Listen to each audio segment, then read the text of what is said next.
Alright, so next figure natin para sa ating DXF GLL Wanokuni or Onegashima series. Meron tayo ritong DXF GLL Wanokuni Volume 7 Nami na naka Onegashima theme. So ito yung itong figure na to based to sa Onegashima Nami dun sa 100 volume na anniversary na Nami. Same goes with Nico Robin. And shoutout nga pala sa Morion Toys. Sa kanila natin ito na-score as usual. Malupitang PO. Salamat, Boss Rod.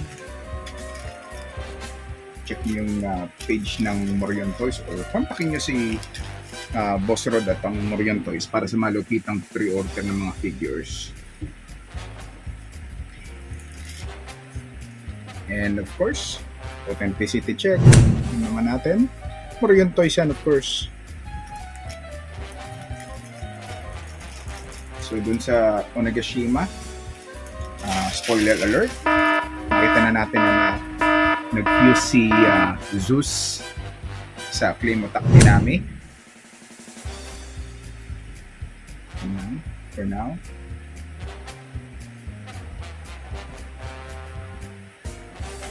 Ay bagong lahat. Ginagawa mo! Malupitang panty check. Basta Nami Robin matic eh, oh.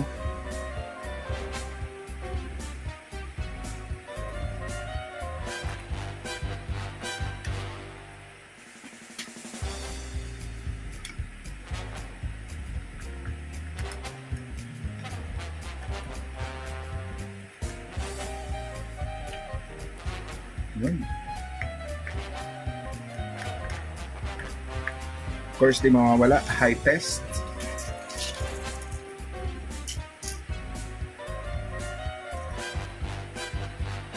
So, Nami medyo maliit, 7.5 centimeters.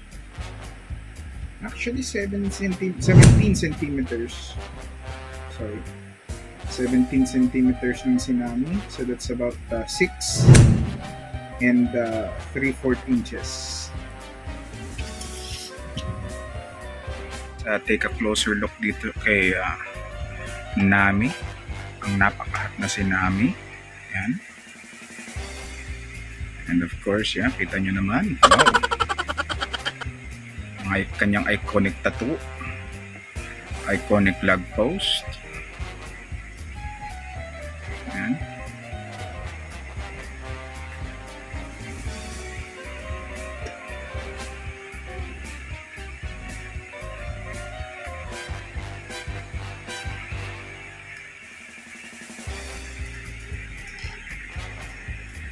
And there you have it, DXF GLL Wanokuni Volume 7 Nami.